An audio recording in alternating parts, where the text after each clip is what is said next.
अंधेरे में छाया भी साथ छोड़ देती है। छाया हमेशा साथ रहती है, लेकिन अंधेरे में छाया भी साथ छोड़ देती है। बुढ़ापे में काया भी साथ छोड़ देती है। जीवन के अंत में वो माया भी साथ छोड़ देती है।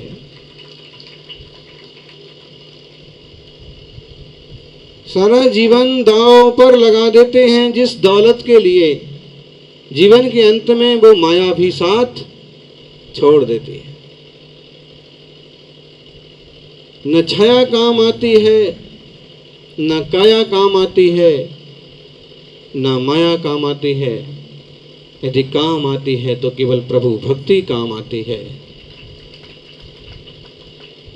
श्रद्धा निष्ठा काम आती है।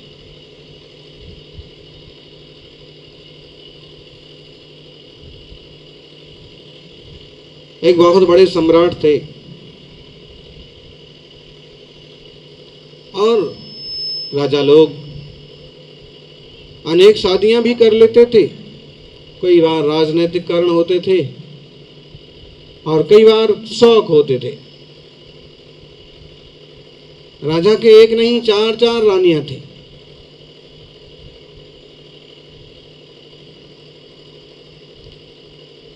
सत्संग का भी शौक था और सत्संग से एक प्रेरणा मिली राजा को कि जिंदगी बहुत हो गई,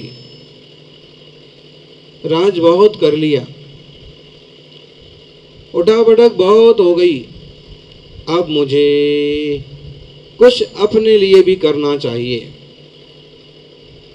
दुनिया के लिए मैंने बहुत किया, सरपंच बन के गांव के लिए भी बहुत किया, अध्यक्ष बन के समाज के लिए भी बहुत किया।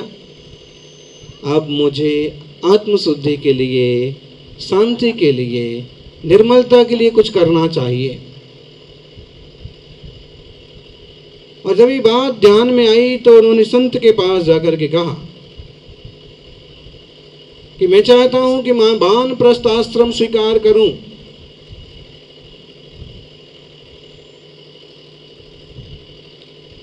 एकांत में रहूं, लेकिन मैं चाहता हूं कि जिंदगी में जिन रानियों ने मेरा साथ निभाया वो भी मेरे साथ रहें। गुरु ने कहा कि भाई ये सारा पचड़ा साथ में लेके जाओगे तो तुम्हारी क्या शांति रहेगी और क्या साधना होगी। मैं कोई संत नहीं बन रहा हूं, मैं एक एकांतवासी गृहस्थ बन रहा हूं। कम से कम ये आज्ञा दे दीजिए कि मेरे सन्यास जीवन में, मेरे एकांत जीवन में, मेरे ब्रह्मचर्य आश्रम में भी कोई ना कोई साथ रहे कि अगर मुझे कोई ज़रूरत पड़े कि बुढ़ापे के लिए, सहारा के लिए, उठाने के लिए, उठने के लिए, दवा के लिए, पानी के लिए, तो कोई ना कोई रहे तो सही। सब छोड़ दूंगा तो कोई विश्वास पात्र रहना चाहिए। संत ने कहा कि भाई जैसी इच्छा, चार को नहीं एक को साथ रख सकते हो।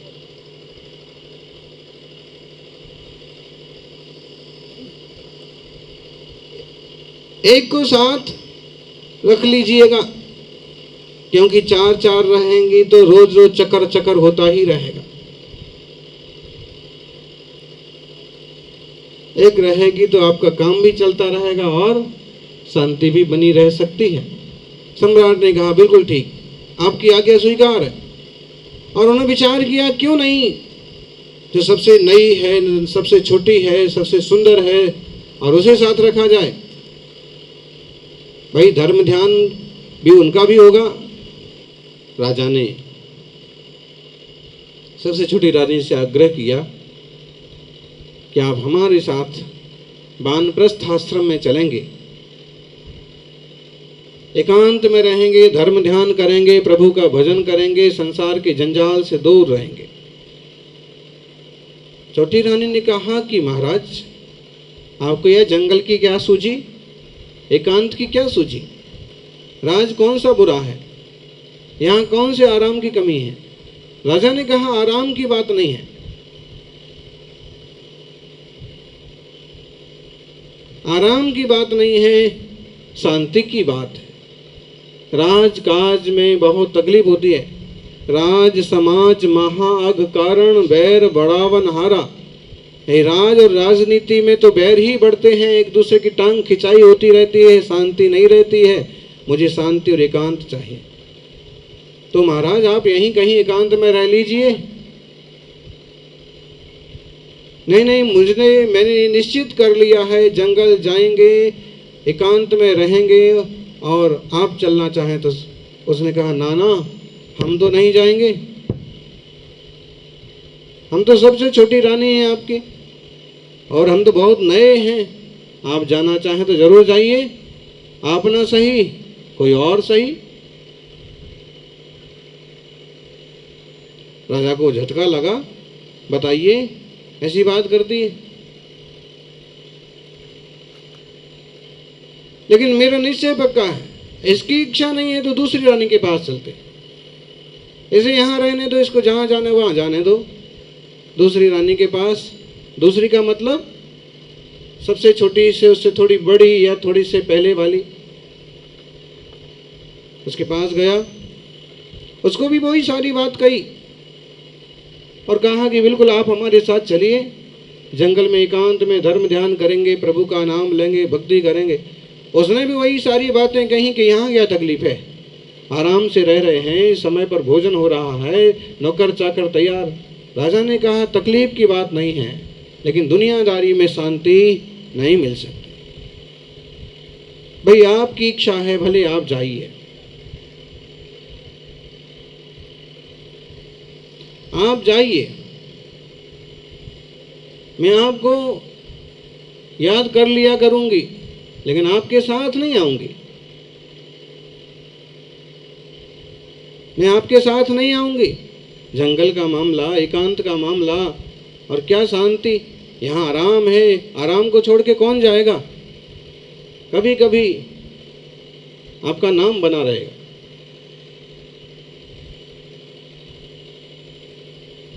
राजा थोड़ा निराश हो गया, इतना सोना चांदी दिया, इतना अच्छे से रखा, और ये भी साथ जाने को तैयार नहीं। उसने सोचा कि कोई बात नहीं, अभी तीसरी रानी है ना, नई बात की है, वे लोग क्या साथ देने को तैयार होंगे। तीसरी रानी तो और बड़ी है और पुरानी है, और हमारा स्नेह भाव भी बहुत कम हो गया। फिर भी बात करते, तीसरी रानी के पास पहुंचा। तीसरी रानी ने भी यही कहा, महाराज खूब इच्छा है कि हम आपके साथ चलें, लेकिन आपके साथ जाने का कोई मतलब नहीं है। कोई किसी के साथ कहाँ तक जाता है। आप फिक्र मत करिए, आपको जैसी तपस्या करना है करिए, आप जैसे एकांत में रहना है रहिए, मैं कहीं जाने वाली नहीं हूँ, और मैं आपको बहुत जल्दी भूलने वाली भी नहीं हूँ, आपको याद रखूँगी। बाकायदा अगर आपका समाधि मरण हो गया, आपका मरण हो गया, तो बढ़िया से संस्कार करवाएंगे और छतरी भी बनवाएंगे। खाली चबूतरा नहीं बनवाएंगे, बढ़िया खंबे लगा करके मार्बल की छतरी भी बनवाएंगे।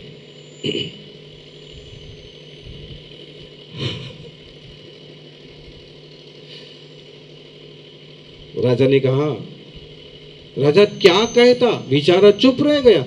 ये तो इसने छतरी बनाने तक की प्लानिंग कर ली, लेकिन साथ जाने की तैयारी नहीं है। उसने कहा कि अब तो किसी से कहने का कोई मतलब ही नहीं है।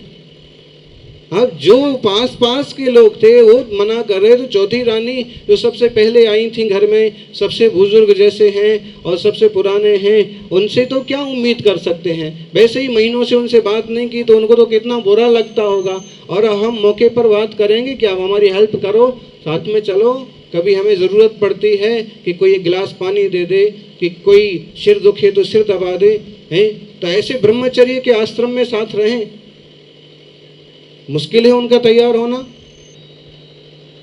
थोड़ी हिम्मत करके बड़ी रानी के महल की तरफ भी गए। चौथी रानी सबसे बड़ी, सबसे पढ़ी लिखी या बुद्धिमान या समर्पित। बहुत बार जो पहले के लोग होते हैं, पहले से जुड़े हुए होते हैं, उनमें कई बार बहुत विश्वास और आत्मीयता होती है। वैसा उनके साथ था। राजा तो हिम्मत भी नहीं कर पा रहा था कि अंदर कदम रखे, बाहर का बाहर ही निकलने की कोशिश कर रहा था कि रानी ने देख लिया और कहा, पधारिए महाराज, आइए महाराज, जरूर आइए, आप पधारिए, बहुत दिनों के बाद आपके दर्शन हुए, आपके दर्शन करके बहुत अच्छा लगा। राजा ने कहा कि बड़ी उलझन में पड़ गया हूँ, राजकाज से मेरा मन थक गया है और मैं चाहता हूँ कि आत्म शांति के लिए, आत्म निर्मलता के लिए, विशुद्धि के लिए, कसायों के विनाश के लिए मैं एकांत में शांति से साधना करूं। अत्यंत विश्वसनीय कोई व्यक्ति मेरे साथ रहे तो बड़ा अच्छा रहेगा। जहां तक मैं समझता हूं कि मेरे साथ चलने को कोई तैयार नहीं। बड़ी रानी ने तुरंत कहा कि आप कहिए तो, करना क्या है, मेरे लिए आज्ञा दीजिए, मैं जो आज्ञा दूंगा, जो कहूंगा वो तुम मान जाओगे। मानने के लिए क्या है, मेरा जीवन आपका है, आपके लिए है, आपकी सेवा के लिए है। आप और हम कोई अलग थोड़ी हैं। और जब हमारा विश्वास और आत्मीयता बनी है तो बरसों बरसों याद ना भी करें तो भी फर्क क्या पड़ता है, नाम ना भी लें तो फर्क क्या पड़ता है। आप बहुत दिन बाद आए, इसका मुझे कोई खास दुख और खेद और विकल्प नहीं है, क्योंकि अपनापन तो बना हुआ ही है। राजा को एक बहुत संतोष लगा। अभी तक तो सबों ने मना मना कर दिया, लेकिन शायद मैं अपनी बात करूं तो ये भी मना करने पर आ जाएगी। रानी ने कहा, कहिए तो सही। फिर राजा ने सारी की सारी बात कह दी। मैं चाहता हूं कि एकांत में शांति से आत्म साधना, स्वतत्व को जान करके, निज चैतन्य को जान करके अत्यंत निर्विकल्प रूप से धर्म ध्यान करूं। और ये चाहता हूं कि ये घर छोड़ दूं, महल छोड़ दूं, बगीचे में, एकांत में या जंगल में रहूं। रानी ने कहा, बिल्कुल तैयार है, आप जैसी स्थिति में रहेंगे हम वैसी स्थिति में रह लेंगे, आप जैसी स्थिति में रखेंगे हम वैसी स्थिति में रह लेंगे, लेकिन हम और आप कोई अलग अलग थोड़ी ना है, इसलिए हम तैयार हैं, चलिए। और राजा खुशी खुशी एकांत की ओर चल दिए। कहानी सुनकर के आप कुछ ना कुछ अर्थ लगा रहे होंगे और ऐसा सोच रहे होंगे कि शायद कोई ऐसा राजा हुआ और ऐसी बात हुई होगी, लेकिन वास्तव में ये कहानी केवल एक राजा की नहीं है, ये जितने राजे बैठे हैं सिंहासन पर, इन सब राजाओं की, हर एक इंसान की ये कहानी है। और यहाँ वो 4 रानियां कोई रानियां नहीं है, कोई नारियां नहीं है। इसको हम अपने जीवन में देखें, हर एक इंसान के जीवन में भी 4 नारियां हैं, 4 रानियां हैं, अथवा कहिए 4 तरह की स्थिति है। देखना, सबसे नई रानी धन, दौलत, संपत्ति, वैभव, क्योंकि जब आप काफ़ी बड़े हो जाते हैं, 40, 50, 60 तक पहुंचते हैं, तब जाके आपके हाथ में संपत्ति, रुपया, फैक्ट्री, दुकान और वैभव होता है। 20-30 साल का कोई आदमी होगा जिसके पास ये सब मिले, मतलब ये सबसे नई रानी है। और ये रानी कहती है, अगर आप इस देश से कूच करने लग जाओ, चाहो कि अब यह राज्य छूट रहा और हमें परभव में जाना है, तो ये धन संपत्ति वैभव रूपी रानी कहती है, ये लक्ष्मी रानी कहती है कि तुम्हें जहाँ जाना है जाओ,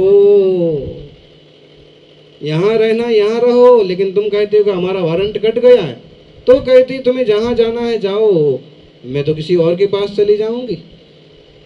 और आप उधर गए नहीं कि लक्ष्मी या तो बेटों के हाथ आ जाती है या फिर इधर उधर। दूसरी रानी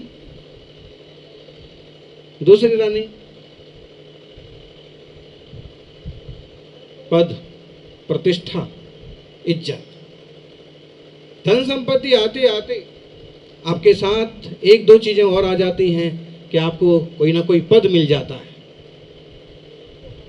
मिलता है कि नहीं मिलता है? कोई इज्जत मिल जाती है, अब आप 20 साल से लगातार काम करते रहेंगे तो आखिर में गांव वाले सरपंच तो बना ही देंगे ना कि भाई साहब बहुत काम करते हैं, अध्यक्ष इनको ही बना।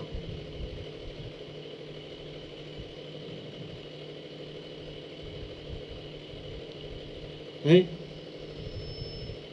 अमुक सरकार आई और बरसों बरस से जो उस पार्टी के लिए काम कर रहे थे 40-50 साल से, वो विधायक भी नहीं बने तो भी उनको उठा करके सीधा राज्यपाल बना दिया। क्यों? तो कुछ ना कुछ चलते चलते पद प्रतिष्ठा वगैरह भी छोड़ी जाती है। दूसरी नारी, दूसरी रानी समझिए आपकी इज्जत, आपकी प्रतिष्ठा। वो कहती है कि साहब आपको जाना है तो जाइए, मैं आपके साथ तो नहीं जा सकती हूँ लेकिन यहीं रहूँगी, आपका नाम लेती रहूँगी, आपका नाम चलता रहेगा। और आप अच्छे काम करके गए हो तो नाम भी थोड़ा सा तो चलता रहता है कि नहीं? सरपंच साहब ने बहुत काम किया बोले।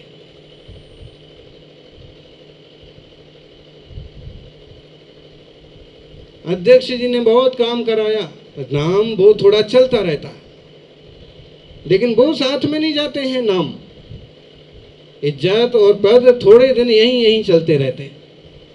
और तीसरी रानी, बोलिए जी, तीसरी रानी, तीसरी रानी कहिए, तीसरी नारी कहिए, कौन? आपकी पत्नी, आपके परिवार के लोग वो तीसरी रानी की जगह पर हैं। और जब आप जाने लगते हो कि कोई कोरोना जैसी झंझट सामने आ जाती है तो दूर दूर रह करके कहते हैं हम आपके साथ हैं, लेकिन हम आपके साथ आएंगे नहीं। अगर आप चले गए तो हम शमशान घाट की सब व्यवस्था कर देंगे। अगर आप कोरोना की बीमारी से नहीं गए तो अर्थी भी निकाल के ले जाएंगे। आप देख लो, संसार की असारता का उदाहरण इस दुनिया को इस बीमारी ने दिखा दिया कि बेटा भी अपने बाप की अर्थी को कंधा देने को तैयार नहीं होता, बेटे का मुंह देखने को तैयार नहीं होती माँ। बोले क्यों? कोविड-19 कोई वायरस हमको लग गया तो बात तो ठीक है, सुरक्षा तो रखना चाहिए, लेकिन हम आध्यात्मिक दृष्टि से बात करें तो यहीं का यहीं देख लो कि हाथ लगाने को तैयार नहीं।